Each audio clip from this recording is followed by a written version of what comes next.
mga kumare, for today's vlog, samahan niyo naman ako na ilabas ang aking alaga na si Kelly. Kanina pa nga siya tahol ng tahol at hindi ko malaman kung bakit.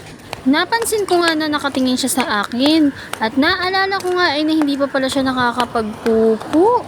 Hindi talaga kasi to siya makakapupo pagka nandito siya sa may tapat namin. Gusto niya nga kasi yung lalakad-lakad pa kayo ng malayo-layo. After ko nga mailabas yung alaga ko, yan inumpisahan ko ng aking gawain.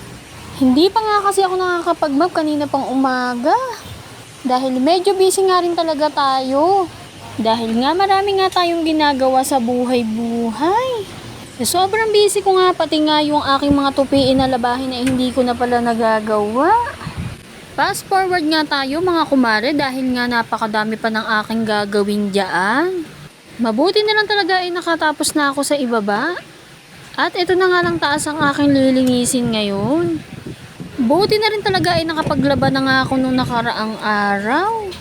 Dahil nga kung hindi ako nakapaglaba ay malamang nagkasabay-sabay ang aking mga gawain.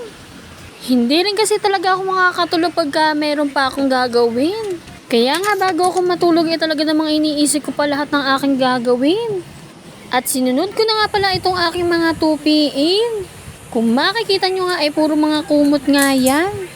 Mabuti na lang talaga at nakapaglaban na nga ako. Dahil nga sa panahon ngayon ay talagang napakahirap magpatuyo ng mga damit. Kasi naman araw-araw na lang talaga umuulan.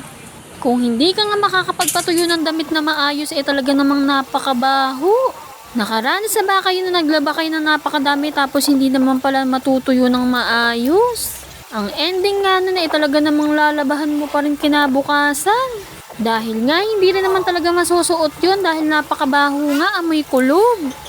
Ako nga ayan talaga ang ayaw ko sa lahat, yung amoy kulob, napakabaho pa naman. Napakasakit din talaga kasi sa ilong pagka ganun. Yun lang mga kumare, see you again to my next vlog. Don't forget to follow, like, and share Kumaring Lovely.